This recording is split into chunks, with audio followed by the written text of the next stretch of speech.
G'day everybody, Skyblue Monty here with a completely unscripted video. Some time ago I popped a Facebook message out on the Two Drunk Flings Facebook page, and my own personal channel's Discord page, asking people for questions that they would love to have me answer so I could put together a Q&A video for you guys. Whether or not it's going to be any good, we're about to find out. So let's get started.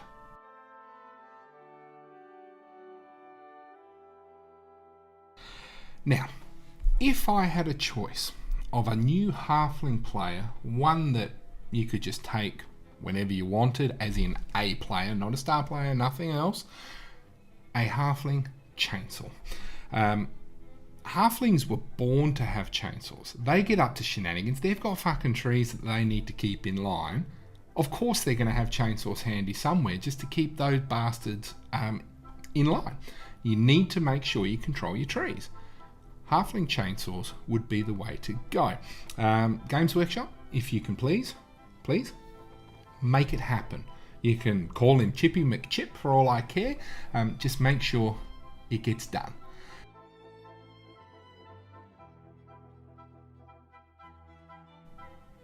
Yes.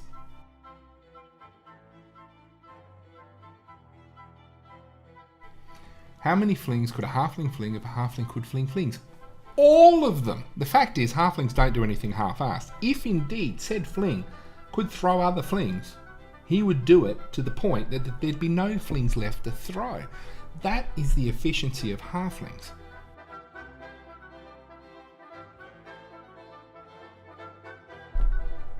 How many skills do you give a tree man before you sack him for not having block?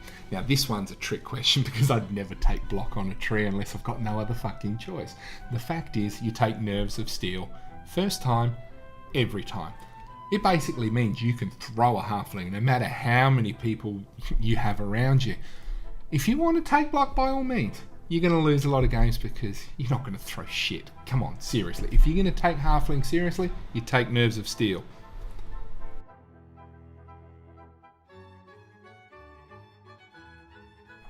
Alright, why would anyone choose any other skill than Dirty Player on a double? Now I'm assuming you're talking halflings here because Dirty Player on a tree would be fucking hilarious, but no one would do it.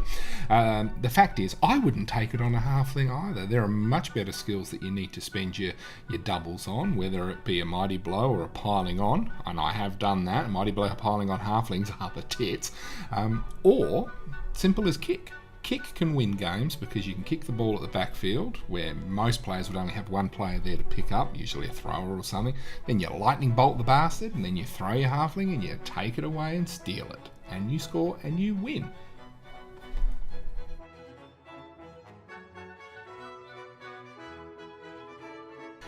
Now, I haven't actually really spent much time looking at the new tabletop halfling star players and things like that.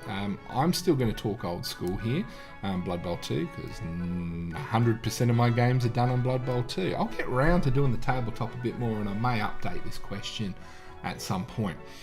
I don't see a point in taking Puggy. Puggy, to me, I don't think he's worth the money. If I've got 140,000 to spend, because I don't normally take Nuffle's Altar, that's probably the cost he's going to be, I'd rather buy a wizard. If I've got a lot of money, I'd rather have Deeproot anytime. Deeproot is the best star player in Blood Bowl 2.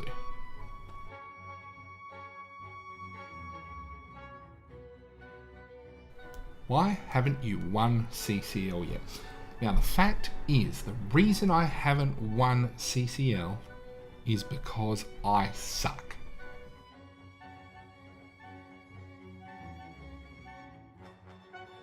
Whew, this is an interesting question. I wouldn't have a clue. My last team value in the CCL was 1,500. I don't stick at 1,000.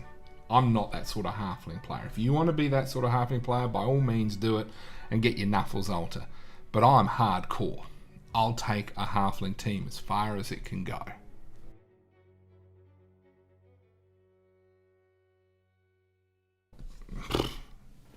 Back to what I said before, I believe halfling teams should be built, should be worked on and players should not be fired. I've had niggled players galore on a team. The fact is, halflings are going to break armor, and if they're niggled, they die. Well, you replace them. I don't have a problem with having niggled players on a team. You're a halfling team.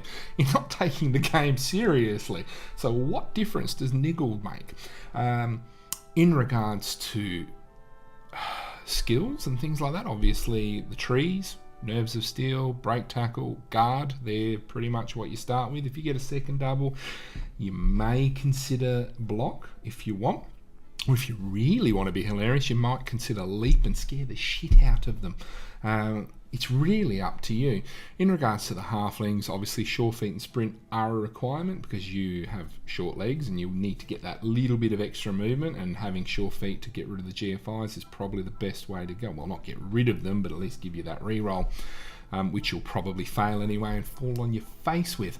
On a double, you're looking at strip ball.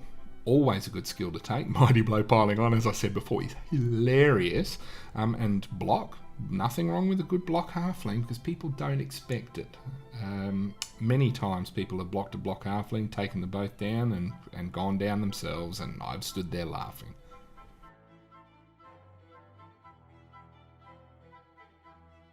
How many flings should you throw per match? Alright, now this is an even more difficult question because you've only got a limited number of flings, so I'm just going to say all of them.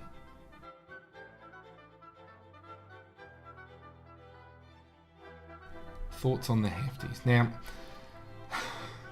this question I really don't want to answer because I answered this question some time ago and I copped flack for it. I think the hefties are the biggest waste of time that Games Workshop ever provided us in the way of halflings. As a halfling coach, I would never use a hefty. Well, it's irrelevant anyway because I don't play tabletop. I'm only on Blood Bowl 2 and they're not there. So when I actually get around to unboxing my halfling team, which I bought on release and never opened, maybe I might paint them up and never use them because hefties suck. Why would you want a halfling that you can't throw? Seriously, it's got fend. Big deal. The thing is, if I can't throw a halfling, my fun's gone.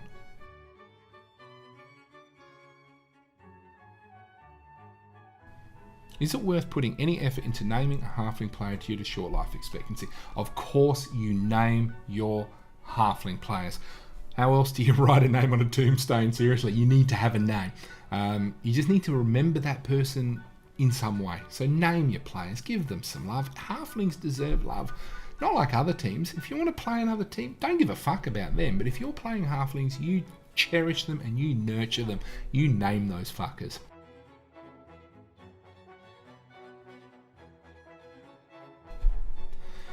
Alright, now finally somebody's just asked me, how did I become a good halfling coach? Now this is a really interesting story, guys. This one, wow, it seems like it was only yesterday.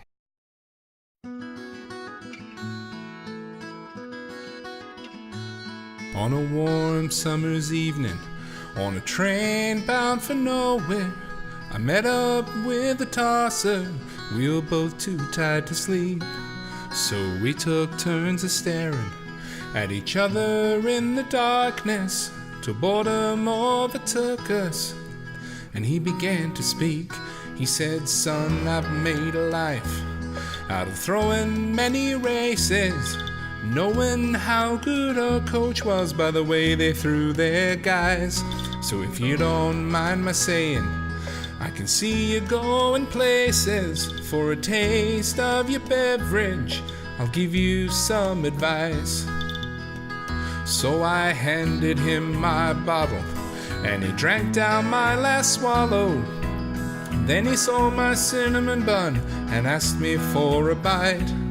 Then the night got really quiet, and his face had a strange expression. He said, "If you're gonna play the game, boy, you gotta learn to play it right.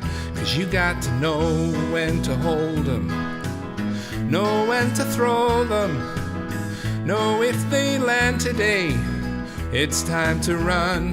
You never count your players. When you're sitting at the table, there'll be time enough for counting. when the game's been won.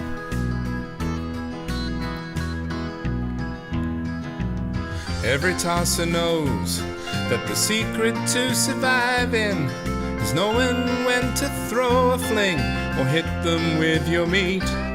'Cause every throw's a winner, but there's got to be a loser, and the best that you can hope for is to land on your feet. And when he finished speaking, he turned back toward the window. He downed some gingerbread and faded off to sleep. And somewhere in the darkness, the tosser, he stopped breathing. But in his final words, I found a tip that I could keep. 'Cause you got to know when to hold them, know when to throw them, know if they land today, it's time to run. You never count your players. When you're sitting at the table, there'll be time enough counting. When the game's been won, you got to know when to hold them, know when to throw them, know if they land today, it's time to run. You never count your players. When you're sitting at the table, there'll be time enough for counting. When the game's been won, you got to know when to hold them, know when to throw them, know if they land today, it's time to run. You never count your players. When you're sitting at the table, there'll be time enough for counting. When the game's been won.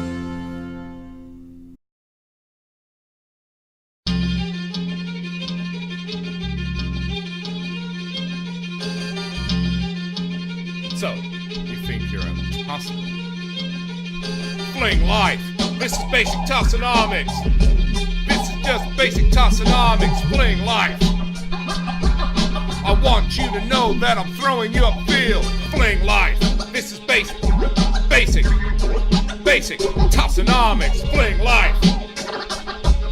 I want you to know that I'm throwing you upfield!